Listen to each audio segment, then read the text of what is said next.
come from all walks of life. Computer experts, artists, engineers, booksellers, and blue-collar workers. They all have one thing in common: a fascination for the paranormal. At times passionate to the point of being obsessed, they are known as UFO hunters.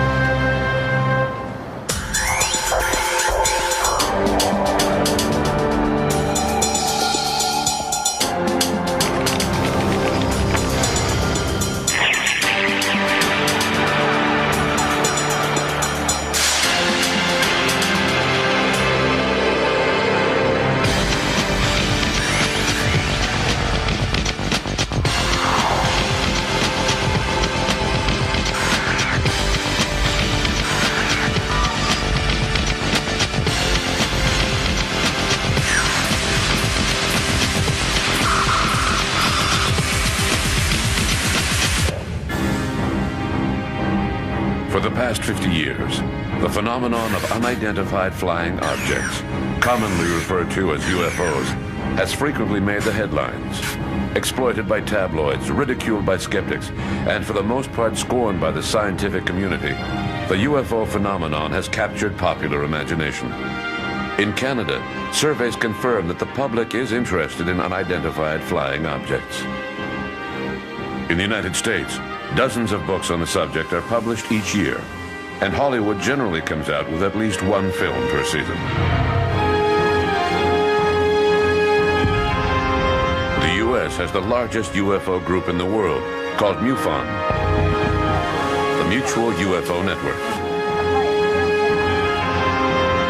Its members gather every year at the International UFO Symposium.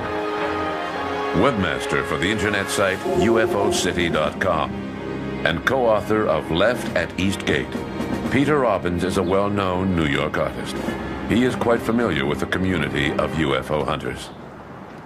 We are a wildly varying lot of people. We are as different as any random section of society, I think. What unites us is an intellectual curiosity, maybe a little bit of a spirit of adventure. Most of us like digging either allegorically or in a library or actually in the field. Most of us are somewhat idealistic, which usually means we're somewhat naive. La motivation, évidemment. They are obviously motivated by a desire to try and understand what's happening. Often, when you scratch beneath the surface, you find a desire to believe in the existence of extraterrestrials. Behind their impartial front, we can see their desire to believe. We actually are interested in the truth about something that is a genuine mystery. Some of us have PhDs in the natural sciences. Many of us have backgrounds in the arts, and we come to it from a creative sensibility. It is precisely this eclectic attitude that has greatly contributed to tarnishing the reputation of the UFO community. As soon as a UFO is observed, UFO hunters find themselves shoulder to shoulder with journalists at the site where it was observed, both trying to make the most out of it. One camp sees it as a great news story, while the other camp sees an opportunity to talk about their wild theories. Worldwide cover-ups, alien abductions, or a threat of an alien invasion. Comments made by serious researchers often become buried in the tall tales which attract the media. Caught up in this three-ring circus of ideology, it is not surprising that over the years, UFO hunters have gained the reputation of attracting crackpots. Like many fields of research or natural interest, we as a group have grown somewhat more sophisticated over the years. We have seen more frauds. We have seen more genuine, remarkably important breakthroughs in research. We are a bit better organized. We are maybe a little bit more respected by the general population, but not so much. Over the years, UFO groups have been forced to evolve according to the interests of their members. Their interest is often tempered by the events themselves and by pressure from the media. UFOs are not the same today as they were years ago. To better understand this evolution, we have to go back to the Kenneth Arnold affair in 1947, which spawned the expression flying saucer.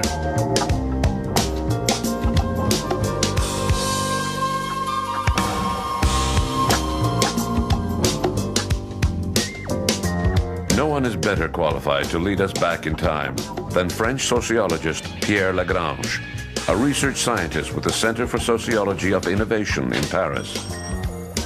Pierre has written several reports on UFO studies, and over the past few years, he has gained recognition as one of the world's leading authorities in the field of UFO history.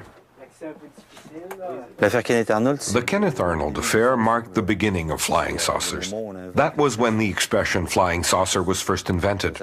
His story happened on June 24, 1947. He was a 32-year-old private pilot and businessman who saw strange discs flying over Mount Rainier, Washington, in the American Northwest. According to Arnold, they were flying twice as fast as the speed of sound. And they had an unusual shape. They were not exactly saucer-shaped. They were rounded in the front and triangular in the back. And he described their flight as saucers skimming over the water. And when he reported this to a reporter, a news reporter, the journalist wrote down flying saucers. And the name was born and has been with us ever since. The objects seen by Kenneth Arnold were probably nothing more than a flock of migrating birds. However, his story gave birth to the modern era of flying saucers. Back in 1947, unidentified flying objects were not synonymous with extraterrestrial spacecraft. At the time back in 1947, Kenneth Arnold thought he was seeing secret weapons. Obviously, the prospect of extraterrestrials was soon raised. If we look back at the first articles written in the press on June 26 and 27, 1947, the objects were not only presented as extraterrestrial airships. That was just one theory among others. The theory of secret aircraft was the most popular. The day after Kenneth Arnold's observation, the U.S. Army put up a wall of silence and took extraordinary defense measures. Planes are on patrol for flying saucers. Cameras installed to photograph them. Portland, Oregon, the area from which came the first weird reports. However, despite all of the military's preparations, an entire fleet of flying saucers seemed to be descending upon the United States. Throughout the country, Americans were claiming to have seen unidentified flying objects. A lot of people these days, they're seeing flying saucers everywhere. Flocks of fantastic discs flying through the air. Since the Army was refusing to release these reports to the public, small groups of 2 or 3 people each began collecting information on these sightings. To be looking for the mysterious disc. It was the dawn of ufology, the study of UFOs. There's a flying saucer with milk. The first ufologists appeared in the 1950s in groups such as NECAP and APRO, which integrated a large mass of scattered information. At first, UFOs were only seen flying in the sky. They hovered and flew away, but didn't land. Then gradually, stories began pouring in about landings. Investigators changed their view over time. History professor at Temple University in Philadelphia, David Jacobs is the author of the famous UFO controversy in America. Well, I think that the role of some of the early UFO organizations like APRO, the Aerial Phenomena Research Organization, and NICAP, National Investigations Committee on Aerial Phenomenon, in the overall controversy over UFOs was really very, very important. I think that these are groups that continue to collect reports, they analyzed reports, they kept the subject in front of the public, and helped to also pioneer methodology for how you can do this, how you can actually investigate reports. It was in this fervor of the 1950s that people began speculating that these unidentified flying objects were of alien origin.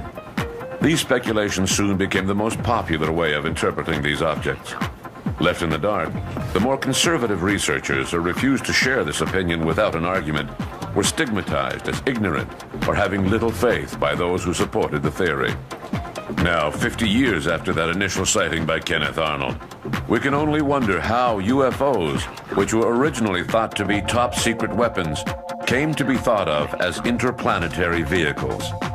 How is it that extraterrestrials have become the focus of UFO study?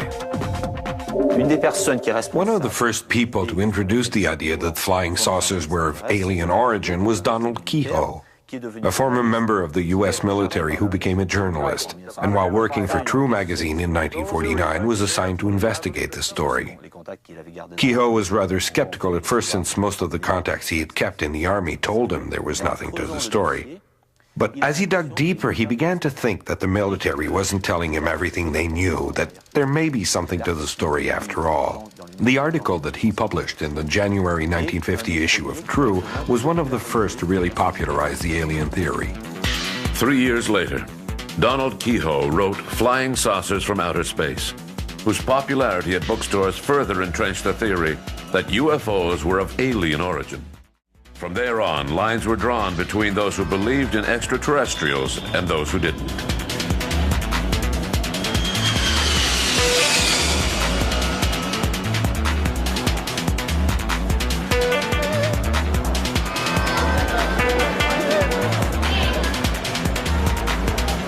While America was debating over whether or not unidentified flying objects were alien in origin, on the other side of the Atlantic Ocean, France was experiencing an unprecedented wave of UFO sightings. Up until then, UFOs were just strange things flying around in the sky. But now they seem to be landing everywhere. Even worse, the occupants of these spaceships were strolling around on our planet. One of the most striking stories happened to Marius Deville from Carouble in northern France on September 10th, 1954. I heard my dog barking, and it didn't sound normal to me. At first, I just ignored him, but then I decided to go see what he was barking about. I came over here, and I saw two men, or rather, two beings. How far away were they? They were on the other side of that road there, about 12, 15 feet away. Can you tell us what they looked like?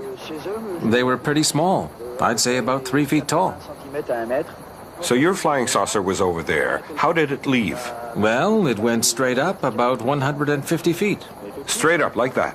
Well, that's when it changed into a ball of fire and headed east. In the 1960s, a whole new generation of investigators appeared on the scene, like John Keel, who wrote an entire series of books.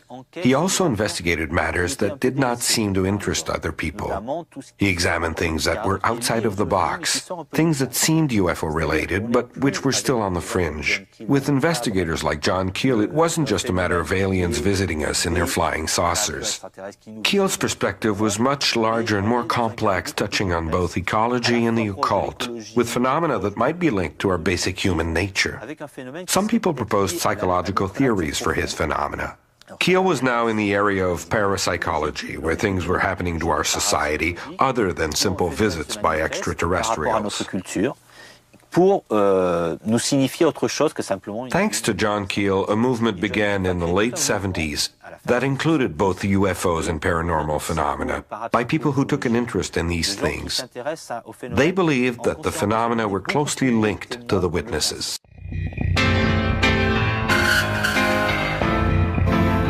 The 1970s was also when the U.S. Air Force lost interest in UFOs. In parallel with the work being done by John Keel, other researchers joined the cause, often from university backgrounds, filling in the void left by the military. In the 1970s in particular, after the Air Force in the United States stopped its Blue Book, Project Blue Book, what happened is that it was almost like people were finally free to come out in the open. Those who were brave could come out in the open, and they could now begin to talk about UFO research, do it openly, work together. That's why Alan Hynek formed the Center for UFO Studies in 1973. We had a scientific advisory board of fairly distinguished scientists. And this went on. There was a flowering of very serious UFO research in the 1970s that had begun in the 1960s. It lasted some into the 1980s to a certain extent, but several factors intervened. Not Roswell, not necessarily abductions, other problems like lack of funding, again, like the fact that no progress was being made. The lack of concrete results led some ufologists to question their beliefs, and they divided into two camps. In the late 1970s, something interesting happened in ufology. Criticism began to come from within. Skeptics had been regarded as rationalists who knew nothing about the UFO cases. Now the situation began to change, and longtime believers, who had felt strongly about the subject for years, began to say, "We don't believe in them anymore." In 1977, French ufologist Michel Monnery wrote a book called What If UFOs Didn't Exist? According to the author, UFOs are nothing more than a misinterpretation of known phenomena. They're not real, they're only a myth. There are no aliens visiting us, and there are no strange phenomena. They were just mistakes made by confused people who saw Venus, weather balloons, aircraft, the moons, and other explainable phenomena. UFO hunters were gradually becoming more aware that merely gathering witness accounts was not enough to fully understand the phenomenon.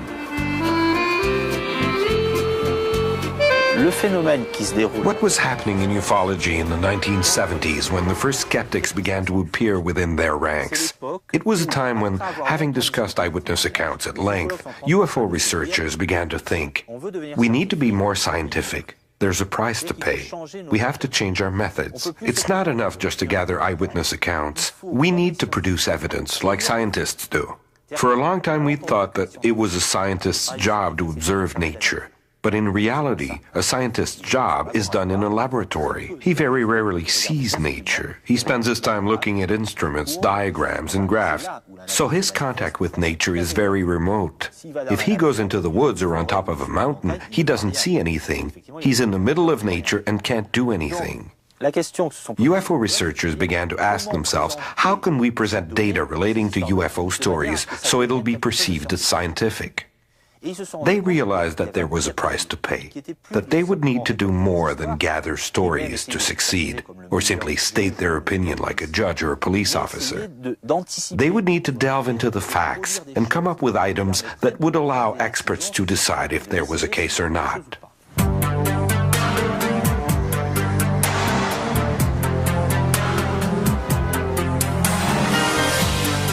François Bourbeau belongs to this new generation of UFO researchers that appeared on the scene during this shift in ideology in the 1970s.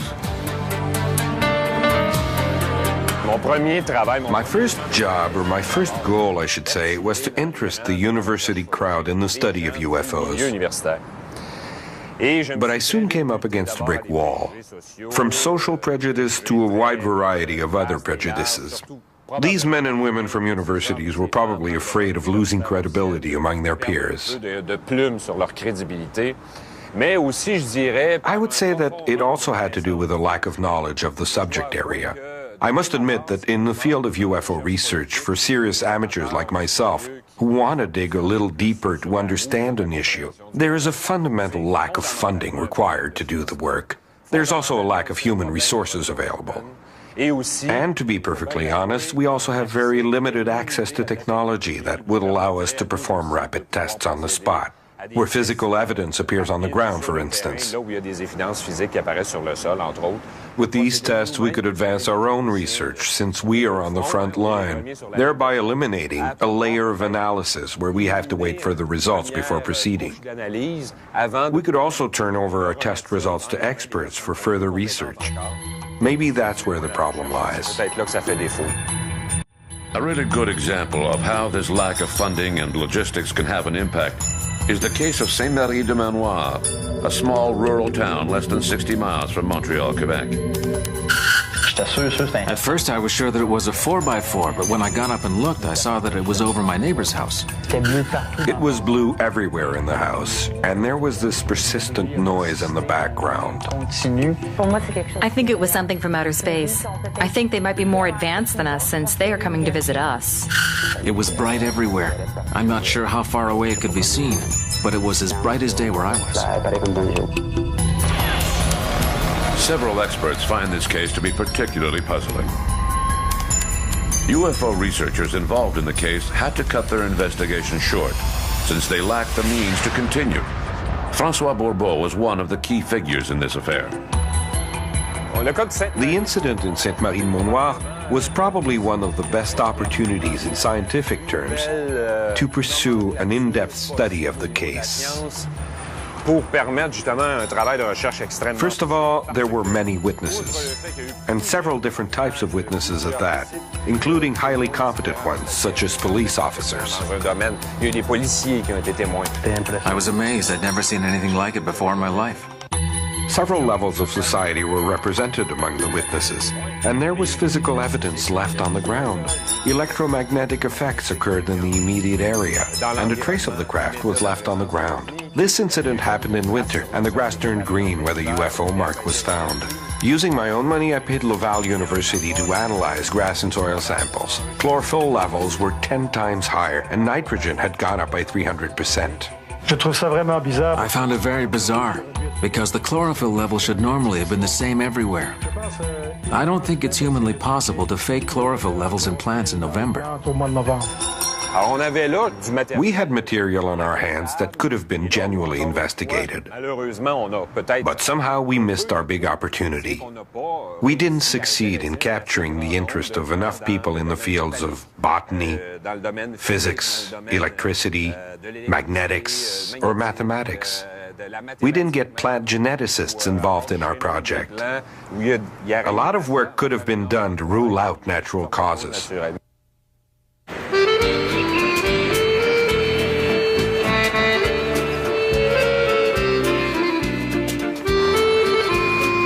Over the years, UFO hunters have gradually divided into two separate camps. One group represents the diehards, who still believe that UFOs are extraterrestrial in origin. The other group, mainly consisting of UFO researchers, define themselves as skeptics. It appears that ufology is not the work of a single group of individuals, but rather a network of groups, like in the field of science. In my view, the fact that there are skeptics does not mean that ufology has become more scientific in approach. It means that researchers are starting to think like the people they used to criticize. Nowadays, skepticism about UFOs is a matter of personal opinion, just like believing in them used to be. It's not much different. After believing in UFOs for years, they decide not to believe anymore. What effect does that have? Rationalists say finally UFO researchers are becoming more scientific, but if we look at the facts, it just isn't true. Just when things were calming down and researchers were beginning to use a more scientific approach, the controversy started back up again. After having said they exist, they were turning around and saying they don't exist. Well, saying they don't exist doesn't make you a scientist, but it does spark controversy. This controversy is not making the field any more scientific. Since each person is proceeding according to their own personal opinion, it's very easy to become a UFO researcher. You have some business cards printed and publish an article in a few newsletters. It's much harder to be a scientist. You need to have diplomas, experience, and research work that's approved by others as a group. The UFO field has been faced with two problems: frequent shifts in ideology and a lack of funding for its work.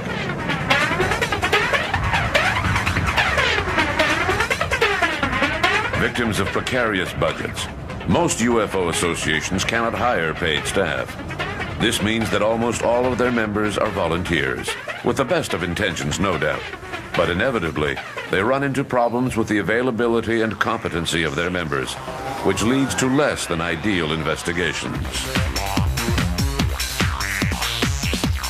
Fascinated by the subject of UFO since the mid-1970s, Antonio Junius, a writer for Fate magazine and co-author of the UFO briefing document, is quite familiar with the problems faced by UFO researchers.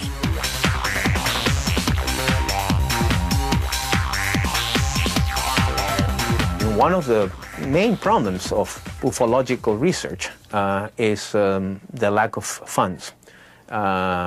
This is very bad, and especially when you go even to other countries, it's even more acute. And there was a short period, I would say through the 90s, where you suddenly had this emergence of the philanthropists. In the late 1990s, U.S. multimillionaire Lawrence Rockefeller financed a series of meetings on the American East Coast. Chaired by astrophysicist Peter Sturrock of Stanford University, California, The Pocantico meetings are now considered to be the most important initiative that has taken place in the field of UFO study over the past few years. Francois Louange is an optics specialist who directs Flex Image, a corporation specializing in satellite imagery. He was an active participant at the Pocantico meetings. The Pocantico conference, organized by Mr. Rockefeller in 1997, was highly instructive. This gentleman, who has large sums of money, tends to spend a lot on artistic and human causes. Lawrence Rockefeller had a certain curiosity about UFOs in general, and crop circles in particular. So he financed this week-long meeting at his Pocantico Center where his family had once lived. The idea was to discuss physical evidence, not just for UFOs, but in general. Basically, you had two types of scientists. You had ufological scientists. These were people who were professional scientists, like Vallée and even Velasco and Richard Haynes and John Schussler and many others, who made the case for ufology. And they presented, the best landing cases, the best photography and so on, the best radar cases. And then you had a panel of neutral scientists, and these were people who were neither in favor nor against it, but they were professional scientists. The goal was to have researchers speak about UFOs in front of a group of scientists, in the hopes of finding common ground and preparing a small booklet on their conclusions. Why did Rockefeller do this? Because up until that point, the only thing that existed in the field was the Condon report that had been sponsored by the U.S. Air Force several years earlier. The very thick Condon report was read by few people. It contains a lot of information, some of it on inexplicable phenomena. However, the official conclusions of the Condon report go something like this. First of all, we didn't find anything. And secondly, science has better things to do with its time than waste it on a subject like this that is of no interest. Condon closed the books on the subject, and scientists did that too. With regards to the Condon's conclusions, we agree at least on the first point. We didn't find anything really convincing, any absolute proof that unknown phenomena are occurring. And we found even less evidence of extraterrestrials.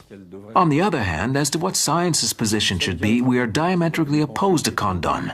We feel that given the evolution of the information gathered and the technologies at their disposal, it would be in the best interest of science to research the subject intelligently, to listen to UFO researchers, and to continue the work. If the Pocantico conference led to a recognition of the interest in UFOs, then why does the science community at large seem so uninterested in this phenomenon? If someone were to find a technological application for the UFO problem, then just watch the benefactors line up to finance it.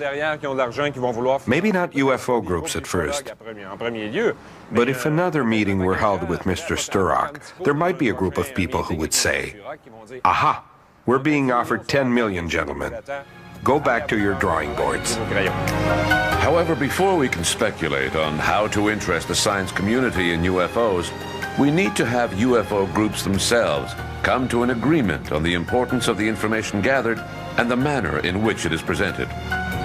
The material itself, the data, although there are some excellent cases, but it is very ambiguous, and you can basically adapt it to any theory you want, because you will select those elements of if you're interested in the more bizarre cases, you will find plenty of those. If you're interested in the more sort of sober, you'll concentrate with radar and pilot cases.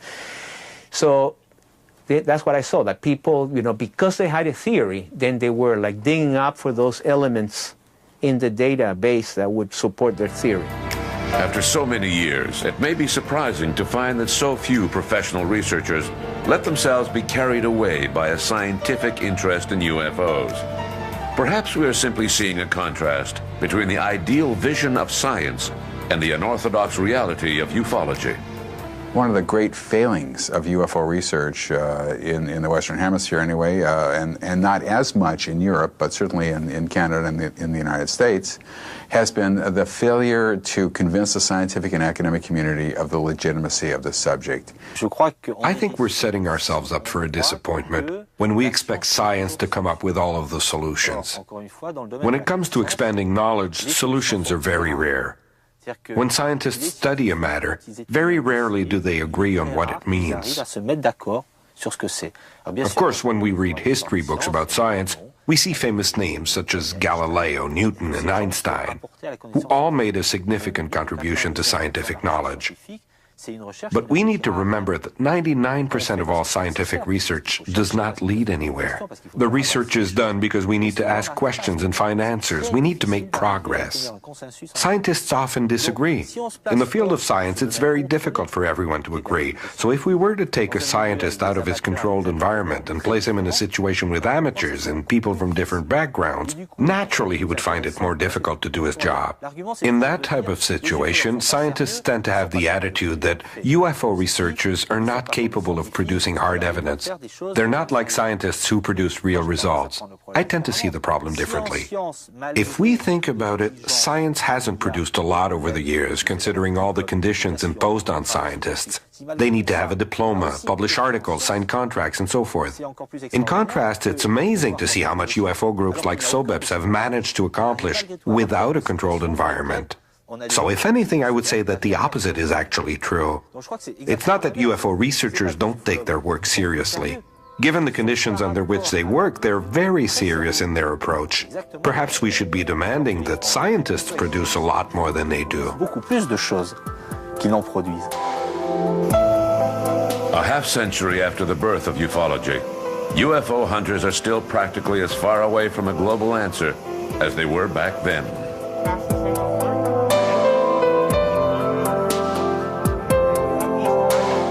Can their limited success be blamed on a lack of effort, a poor choice of witnesses? Or is it simply that ufologists have had to pay the price for resorting to sensationalism once too often? Well, obviously, we still don't know what the UFOs are. If we did, the discussion would already be on a different level. People already automatically, and this is even in France, I would say not the researchers, but the culture and the media, automatically equates UFOs with extraterrestrial beings, coming in spaceships. So this is the sort of the cultural interpretation. The popular cultural interpretation, I would say, all over the world. In this world of superficial choices and judgments, abduction by aliens, the Roswell crash and cover-up, these are sexy.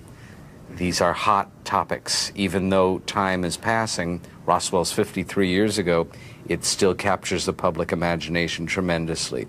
I think it makes it very difficult for the serious research of ufology because so much of it now has become basically a media-oriented entertainment and sensationalism. The lack of interest in UFOs by the elite of the science community is not only due to the ufologists' tendency to believe in wild rumors of alien abductions and flying saucer crashes.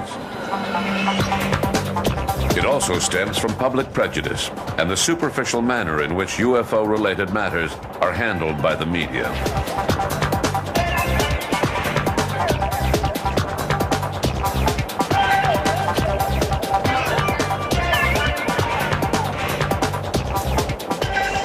An associate member of the National Center for Scientific Research in Paris, Bertrand Meust has written several books on UFOs, such as Science Fiction and Flying Saucers. There are several factors that come into play. On one hand, there is the unstructured research that has been done up until now by amateurs, whose standards of quality are not as high as those of the science community. On the other hand, there has been this incredible challenge to have this subject regarded not only as a serious matter, but also as something important, something worthwhile studying. This message has not yet found roots within the scientific community in France. To give you an example, my peers are sociologists and ethnologists, and you wouldn't think that the study of UFOs would be a problem for them, since they study sociological and cultural phenomena. But even within these groups, UFOs are not considered to be a serious subject of study. And if a sociologist decides to study UFOs, he risks becoming a social outcast. The situation is absurd. As you can see, there is a sort of barrier, a fear of cultural or philosophical rejection. The people that matter don't look at our findings.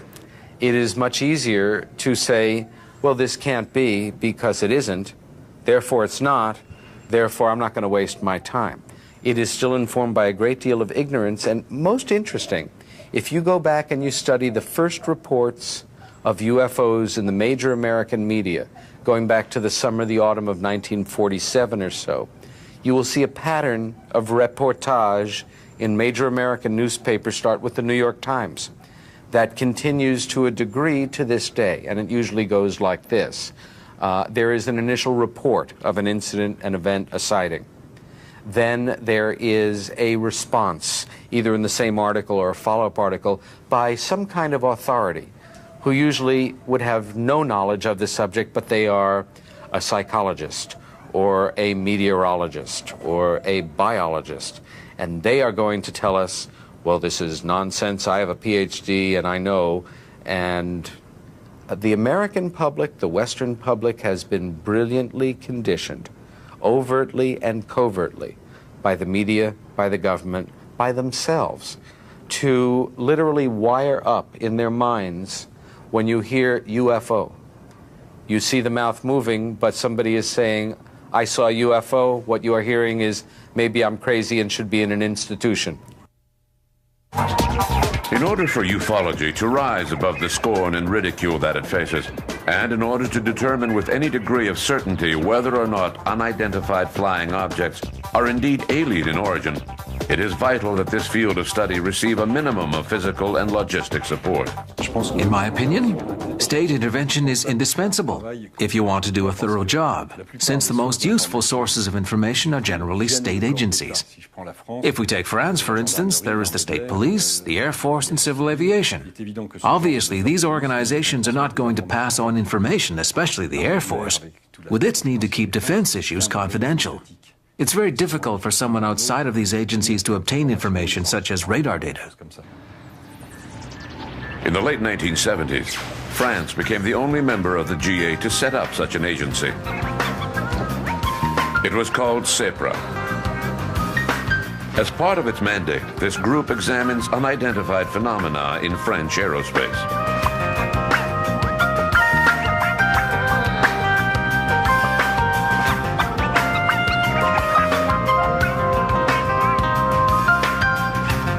Located within CNES, France's National Space Research Center, the equivalent of NASA, CEPRA has been headed by engineer Jean-Jacques Velasco for quite a few years.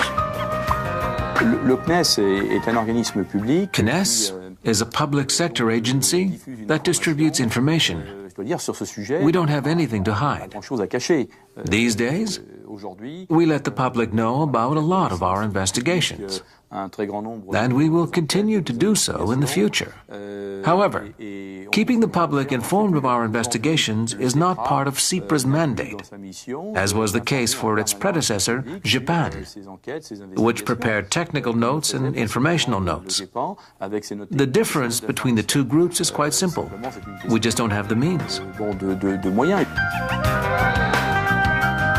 Although he admits that his group does not have the logistic support necessary to carry out a global study of the UFO phenomenon, Jean-Jacques Velasco does not see how CEPRA could associate itself with UFO groups without putting its own credibility and that of CNES on the line. What is commonly referred to as ufology is a large group of people primarily interested in UFO sightings. They have developed an interest in the subject as amateurs. We are not at all in the same class as those groups of amateurs. Here we do scientific work. We investigate sightings and check out the facts that are reported. Our work consists of scientifically analyzing the facts, and that's all.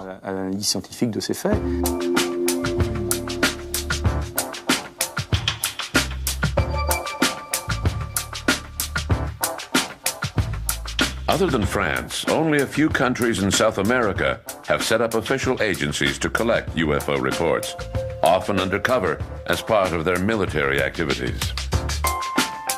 Elsewhere in the world, UFO reports are lost, destroyed, or find their way into a box in the basement of an administrative building. In Canada, the RCMP and Transport Canada used to send their reports to the National Research Centre in Ottawa. After a quick read-through, the reports were then transferred to the National Archives building, where they waited patiently for someone to come along and examine them. Recently, Canadian UFO researcher Chris Rutkowski decided to do something constructive with these reports of UFO sightings. After the year 2000, an arrangement between myself and Transport Canada allows the reporting of objects seen in the sky to be made through them to me, and I produce an annual report of sighting activity to try and understand what it is that people were seeing. You see, the National Research Council itself was not interested in UFOs, but the possibility that UFO reports might lead to the recovery of meteorites. But I've chosen to do something with the data because I think it's important that we understand what it is that people are seeing. Not what is perhaps reported in the tabloid newspapers, perhaps not what we see in the movies, but what is it that is actually seen by people. And to do that, we need the actual reports.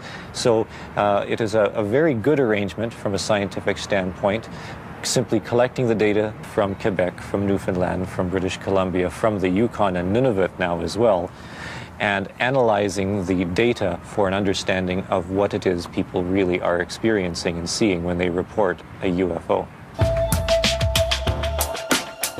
Chris Rutkowski's initiative is an exception to the rule. In the United States, where more UFO sightings are reported than anywhere else in the world, there is no mechanism in place to provide UFO groups with a copy of these reports. They usually end up in a shredder.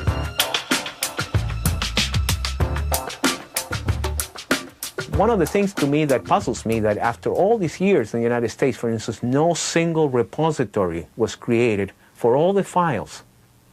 That would have been money much better spent, you know, and just create a central location where when the organizations go out of business, or which happens, you know, when the leader dies or something like that, there's nothing.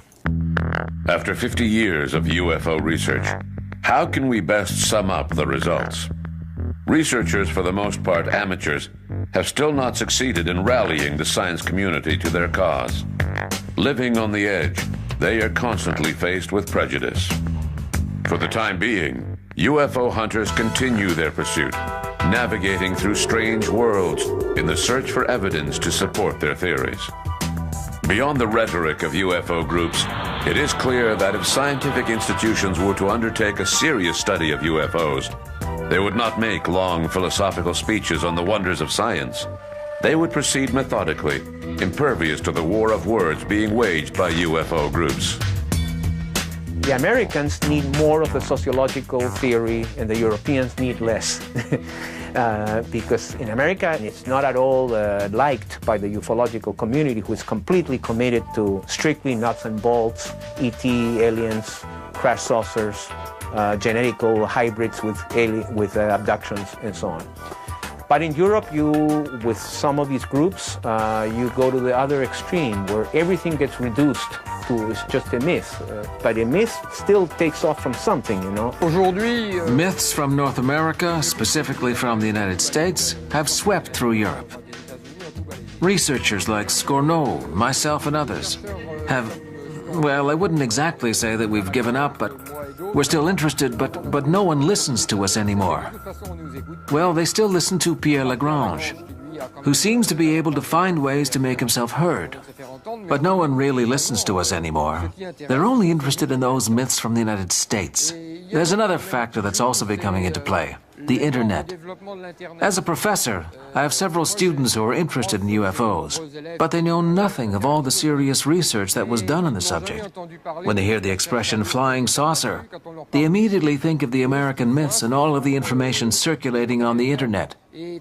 To summarize, when I was 25 years old, UFOs were things flying around in the sky. We would go into the field to observe them. These days, young people look up information on the Internet. That's why I'm a lot less interested now. It's become a sort of virtual reality.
People, the expression unidentified flying object brings to mind images of interplanetary spacecraft.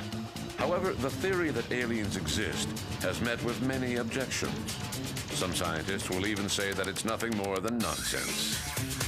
According to them, if we consider the vast distances that separate the stars, it is ridiculous to think that aliens could be visiting us.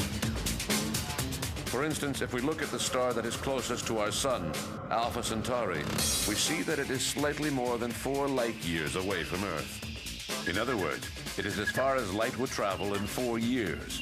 Since light travels at a speed of 300,000 kilometers per second, we're talking about a distance of approximately 38 billion kilometers. That would be the number 38, followed by 12 zeros.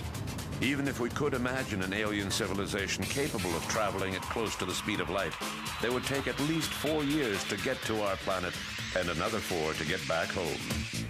And if they decided to trade in their spaceship for a car driving down the highway at 60 miles per hour, our intergalactic travelers would take 120 million years to cross the same distance. And to do what? To butcher a few cows in the U.S. Midwest? To kidnap a Boston postal worker? To gather a few samples of lavender in France? Let's get serious. We now know, based on certain criteria, that Alpha Centauri cannot have any habitable planets orbiting it. This means that if aliens do exist and are visiting our planet, they must have come from somewhere else, somewhere much farther away. But where could that be? We might be getting off track. It might not be as far away as we think. The speed of light might not be as absolute as astrophysicists claim, and somewhere else may turn out to be nowhere. The universe has by no means revealed all of its secrets. The UFO problem raises 2 questions with regards to aliens. First of all, do intelligent life forms exist in the universe? Secondly, do they have the means to visit us? In terms of biochemistry, life as we know it is like a cake recipe. certain ingredients are required. Professor René Racine is considered by many as one of Quebec's leading astronomers.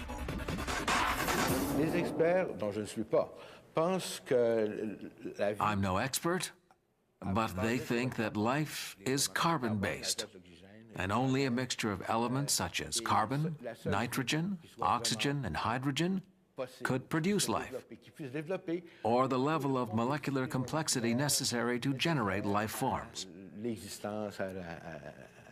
Other combinations also exist. For instance, silicon mixed with oxygen gives sand, but it's far from being as malleable and fertile as, say, blood, for example, which is composed of carbon, nitrogen, and oxygen.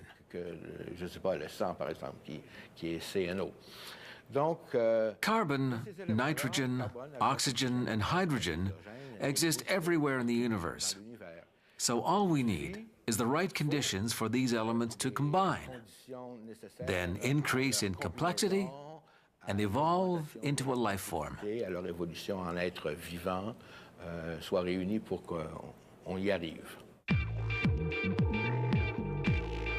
Obviously, simply mixing elements such as hydrogen, oxygen, and carbon together is not enough to spark the complex process that produces life. Going back to our cake recipe, tossing a couple of eggs, some flour, and sugar into a bowl and mixing them together doesn't give us a cake. The mixture needs to spend a certain amount of time cooking in the oven at a specific temperature. In cosmic terms, the equivalent of the cooking process for this hydrogen, oxygen, and carbon mixture is referred to as planetary conditions. We need to understand that the conditions required to create this biological or living soup are very precise. There's the time element, the stability of the planet's orbit, and surface temperatures. And it's hard to find ideal conditions where all of these elements coexist. We've known that for a long time. It makes us realize how incredibly unlikely it was for life, especially intelligent life, to emerge here on Earth. And yet, it happened. To be more precise, it's believed that a planet's surface temperatures must allow for biochemical reactions to take place. Therefore, they must remain within a certain range. They have to stay between water's freezing point and evaporation point, for example, since water is an essential element. And the orbit of the planet, or the object on which a life form might develop, must be very constant. Planets orbit around stars, just like Earth orbits around the Sun. And if the distance between the planet and its star varies over time, surface temperatures will change. Now you can see why we are so concerned with the effects of an increase in temperature on Earth's ecosystem. Even a change of 1 or 2 degrees can have a catastrophic result. To keep the temperature constant, it's crucial that Earth's orbit remain as circular as possible. Earth is always the same distance from the Sun within a 1% margin. That's just one example among several others. From our observations, we now know that when planets or other protoplanetary objects form around young stars, there is a dynamic of intense agitation. And it's not easy to explain how a solar system such as ours could have come about, in which there are 8 or 9 planets, if we include Pluto, whose orbits are nearly perfectly circular. So those are the conditions, and I've given you an idea of how difficult it is for all of those conditions to be present at once. It happened here in our solar system. There was a planet called Earth, just the right distance away from its star for the water to maintain its fertile properties. Water can be too hot or too cold. The temperature of Earth's water may not have been ideal at first. The Sun may have been hotter in the beginning. Mars might have had a relatively high surface temperature. There may have been arch biology on Mars. Who knows? The point is, it's very difficult to meet all of the conditions at once. In the early 1960s, scientists were optimistic about the existence of extraterrestrial life forms. They used planetary conditions found here in our solar system as a model, believing that the same model must exist everywhere else in the universe. But recent discoveries of planets outside of our solar system have put a damper on their optimism. It seems that stable planetary systems are actually a lot rarer than we had thought up until now.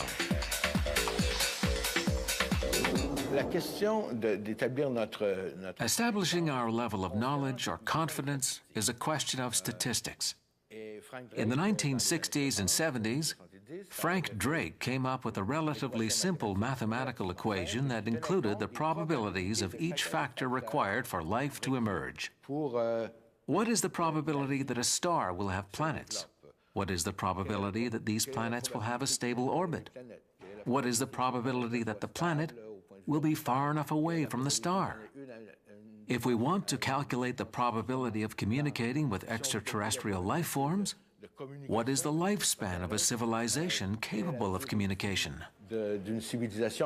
I recall at the time, we would multiply all of these factors by the number of stars in the galaxy, and the answer would be a few units.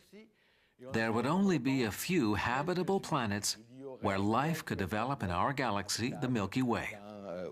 But back then, we were going on the supposition that all stars have planets, and now we know that's not true. There has been a lot of talk about discoveries of planets outside of our solar system.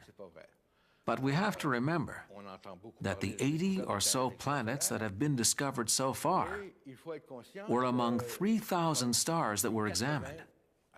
This shows that it's not 100% certain that a star will have a planet. In reality, the probability is more like 2 or 3%.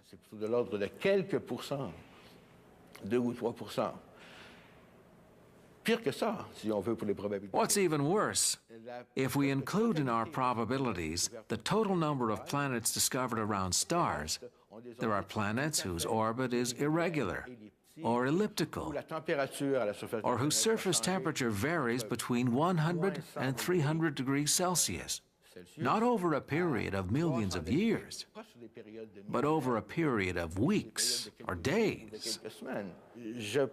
I would say that recently, over the past 5 years or so, the consensus has been that the creation of life as it occurred here on Earth happens very rarely elsewhere. L'optimisme de Drake au début, eh bien, était basé sur... Drake's initial optimism was based on the fact that there are over 10 billion stars in our galaxy. D'étoiles. Alors, à ce moment-là, les chances qu'on en trouve quelques-unes... At the time, it was believed the chances were pretty good of finding stars with planets orbiting around them. Les planètes qui tournent autour de ces étoiles-là, eh bien, pourraient quand même être significatives. Mais, we have since discovered a lot of massive planets. Beaucoup de planètes massives. But according to the basic criteria, these massive planets could not have formed close to their star. Massives-là, bon bien, ne peuvent pas être formés près de leur étoile. They would have had to form far away from the star, like Jupiter did in our solar system. Jupiter is 5 times further away from the Sun than the Earth is. So these massive planets must have moved closer to their star over time. At first we wondered how that could happen. But after much study we realized that it was relatively easy for a planet as big as Jupiter to evolve and then migrate from the position where it was formed to a new position closer to the star. Which makes us wonder, if this is possible, then why is Earth still in the same place where it is now? If Jupiter had moved closer to its star, like the other massive planets that we observed, then Earth wouldn't be here anymore. Now we're asking ourselves the question, why are we still here? On pose plutôt la question inverse. Pourquoi est-ce que nous sommes ici? Et puis il semble que Jupiter serait un cas. It seems that Jupiter is different from a lot of the planets that we discovered outside of our solar system. Beaucoup des autres planètes extrasolaires. The good news is that once all of the conditions have been met, it's easy for life to spring forth.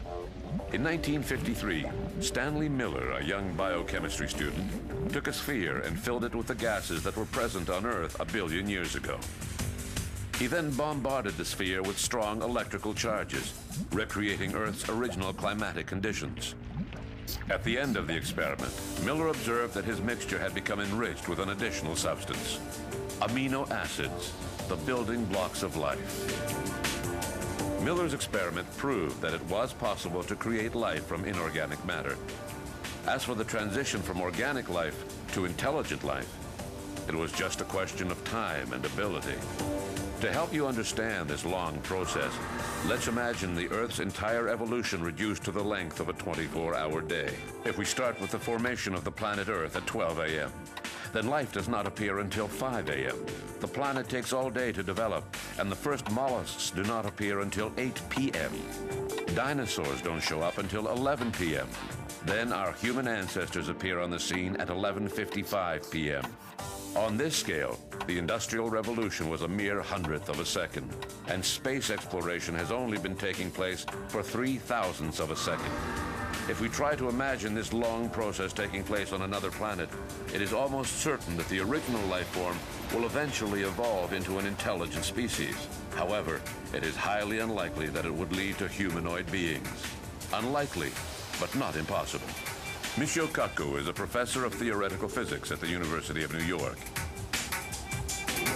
Exobiologists, that is, biologists that look for perhaps intelligent life forms on other planets, say that there are really 3 ingredients for intelligence, just 3. First is the ability to have some kind of language, culture, to be able to hand down communication from generation to generation. Second is a hand of some sort, a way to grab a tentacle, perhaps a claw, fingers, to manipulate the environment. And the third, eyeballs of some sort, some way to sense the environment. But that's it. Eyesight of some sort of grappling instrument, and some sort of culture, communication, language. Beyond that, anything goes. Look at the animal kingdom on the planet Earth. There are many animals that could, given a few million years, probably become intelligent. Octopus, for example, they have tentacles. Lobsters have claws. Mammals, if they had opposable thumbs, they would be able to manipulate the environment. Just on the planet Earth, we have a fantastic variety of animals without 2 eyes, nose, mouth, ears, chin, forehead in the exact proportion of a human. Therefore, when I see a picture of an alien that looks just like us, I tend to think that these are simply memories of 1950s science fiction movies when we saw bug-eyed monsters. Even on the planet Earth, the diversity of life forms is fantastic compared to what we see in science fiction movies. I would be more convinced if I saw an intelligent octopus or intelligent lobster. I would really be quite impressed if somebody says they were abducted by an intelligent octopus. If anatomical shapes are infinite, then what about intelligence levels? Can you imagine what an extraterrestrial civilization 1,000 or 10,000 years ahead of us might be like? We physicists believe that when you look in outer space, we have type 1, type 2, and type 3 civilizations. A type 1 civilization is perhaps 100, 200 years more advanced than ours. They control planetary energy. Anything involved with the planet, the weather, perhaps earthquake and volcanoes, they can control.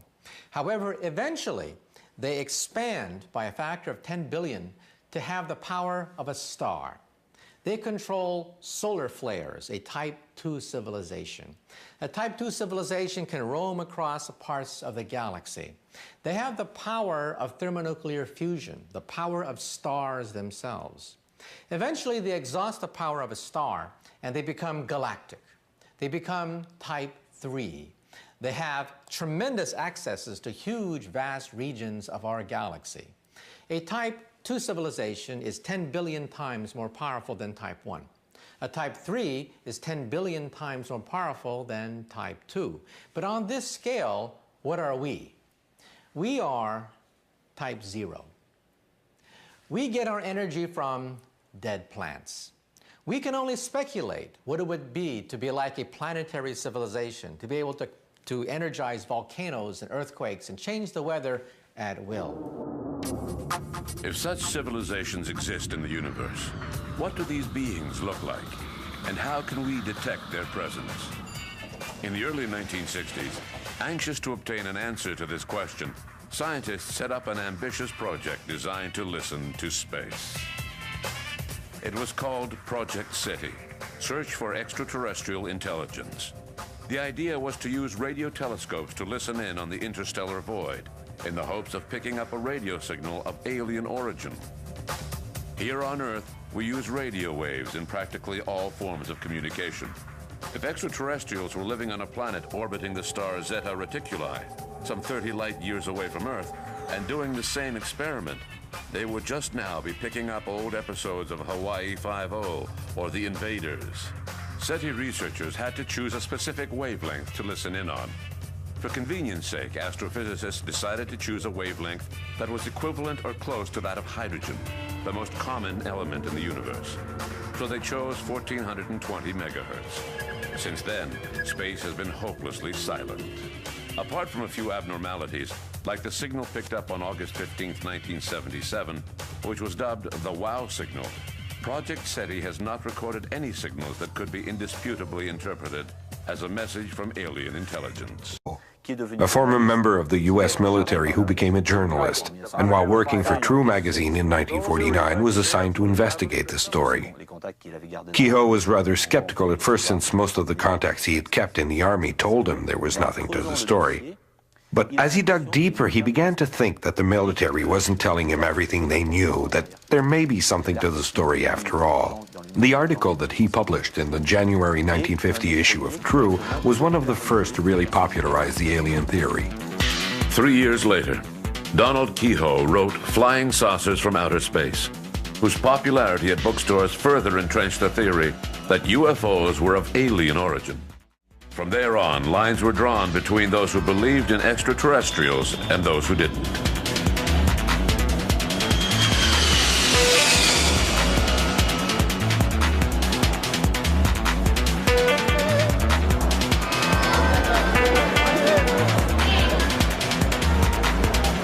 While America was debating over whether or not unidentified flying objects were alien in origin, on the other side of the Atlantic Ocean, France was experiencing an unprecedented wave of UFO sightings. Up until then, UFOs were just strange things flying around in the sky. But now they seem to be landing everywhere. Even worse, the occupants of these spaceships were strolling around on our planet. One of the most striking stories happened to Marius Deville from Carouble in northern France on September 10th, 1954. I heard my dog barking, and it didn't sound normal to me. At first, I just ignored him, but then I decided to go see what he was barking about. I came over here, and I saw two men, or rather, two beings. How far away were they? They were on the other side of that road there, about 12, 15 feet away. Can you tell us what they looked like? They were pretty small. I'd say about 3 feet tall. So your flying saucer was over there. How did it leave? Well, it went straight up about 150 feet. Straight up, like that? Well, that's when it changed into a ball of fire and headed east. In the 1960s, a whole new generation of investigators appeared on the scene, like John Keel, who wrote an entire series of books. He also investigated matters that... To better understand this evolution, we have to go back to the Kenneth Arnold affair in 1947, which spawned the expression, flying saucer.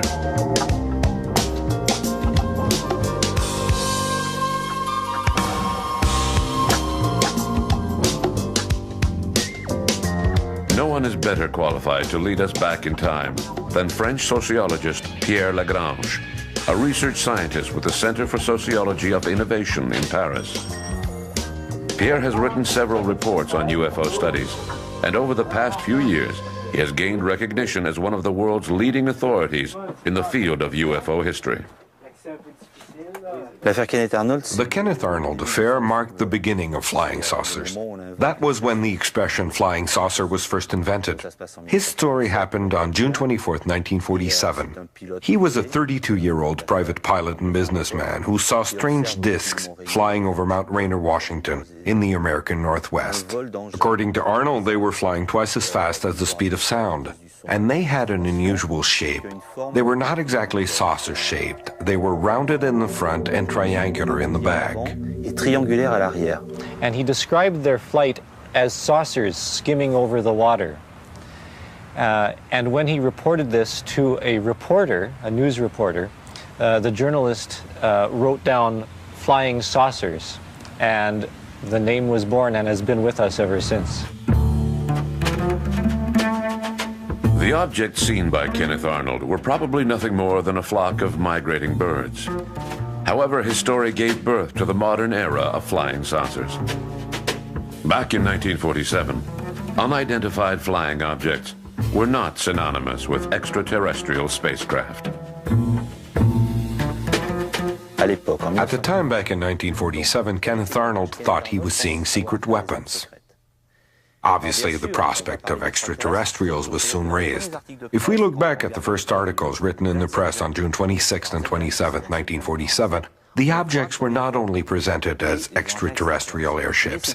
That was just one theory among others. The theory of secret aircraft was the most popular.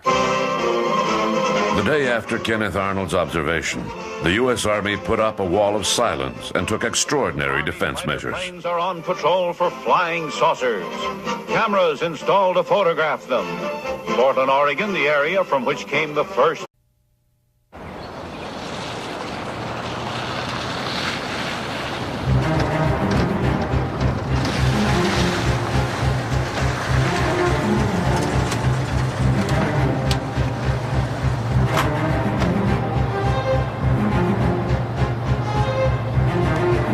They come from all walks of life: computer experts, artists, engineers, booksellers, and blue-collar workers.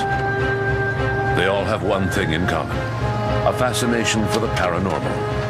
At times passionate to the point of being obsessed, they are known as UFO hunters.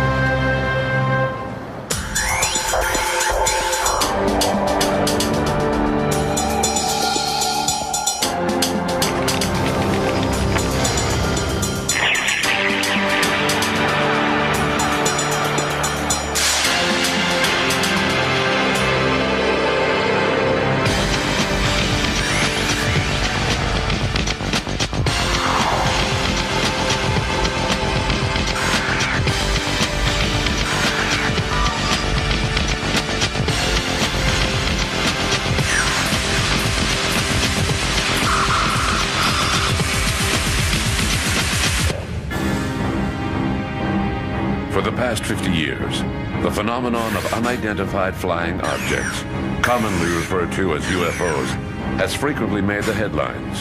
Exploited by tabloids, ridiculed by skeptics, and for the most part scorned by the scientific community, the UFO phenomenon has captured popular imagination. In Canada, surveys confirm that the public is interested in unidentified flying objects.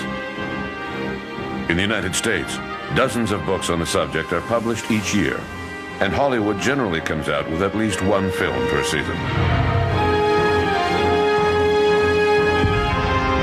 The U.S. has the largest UFO group in the world, called MUFON, the Mutual UFO Network. Its members gather every year at the International UFO Symposium. Webmaster for the internet site ufocity.com and co-author of Left at Eastgate, Peter Robbins is a well-known New York artist. He is quite familiar with the community of UFO hunters. We are a wildly varying lot of people. Weird reports. However, despite all of the military's preparations, an entire fleet of flying saucers seemed to be descending upon the United States. Throughout the country, Americans were claiming to have seen unidentified flying objects. A lot of people these days, they're seeing flying saucers everywhere. Flocks of fantastic discs flying through the air. Since the Army was refusing to release these reports to the public, small groups of 2 or 3 people each began collecting information on these sightings. To be looking for the mysterious disc. It was the dawn of ufology, the study of UFOs. There's a flying saucer with milk. The first ufologists appeared in the 1950s in groups such as NECAP and APRO, which integrated a large mass of scattered information. At first, UFOs were only seen flying in the sky. They hovered and flew away, but didn't land. Then gradually stories began pouring in about landings. Investigators changed their view over time. History professor at Temple University in Philadelphia, David Jacobs is the author of the famous UFO controversy in America. Well, I think that the role of some of the early UFO organizations like APRO, the Aerial Phenomena Research Organization, and NICAP, National Investigations Committee on Aerial Phenomenon, in the overall controversy over UFOs was really very, very important. I think that these are groups that continue to collect reports, they analyzed reports, they kept the subject in front of the public, and helped to also pioneer methodology for how you can do this, how you can actually investigate reports. It was in this fervor of the 1950s that people began speculating that these unidentified flying objects were of alien origin. These speculations soon became the most popular way of interpreting these objects. Left in the dark, the more conservative researchers who refused to share this opinion without an argument were stigmatized as ignorant or having little faith by those who supported the theory. Now, 50 years after that initial sighting by Kenneth Arnold, we can only wonder how UFOs, which were originally thought to be top-secret weapons, came to be thought of as interplanetary vehicles. How is it that extraterrestrials have become the focus of UFO study? One of the first people to introduce the idea that flying saucers were of alien origin was Donald Keyhoe. We are as different as any random section of society, I think. What unites us is an intellectual curiosity, maybe a little bit of a spirit of adventure. Most of us like digging either allegorically or in a library or actually in the field. Most of us are somewhat idealistic, which usually means we're somewhat naive. La motivation, évidemment. They are obviously motivated by a desire to try and understand what's happening. Often, when you scratch beneath the surface, you find a desire to believe in the existence of extraterrestrials. Behind their impartial front, we can see their desire to believe. We actually are interested in the truth about something that is a genuine mystery. Some of us have PhDs in the natural sciences. Many of us have backgrounds in the arts, and we come to it from a creative sensibility. It is precisely this eclectic attitude that has greatly contributed to tarnishing the reputation of the UFO community. As soon as a UFO is observed, UFO hunters find themselves shoulder to shoulder with journalists at the site where it was observed, both trying to make the most out of it. One camp sees it as a great news story, while the other camp sees an opportunity to talk about their wild theories. Worldwide cover-ups, alien abductions, or a threat of an alien invasion. Comments made by serious researchers often become buried in the tall tales which attract the media. Caught up in this three-ring circus of ideology, it is not surprising that over the years, UFO hunters have gained the reputation of attracting crackpots.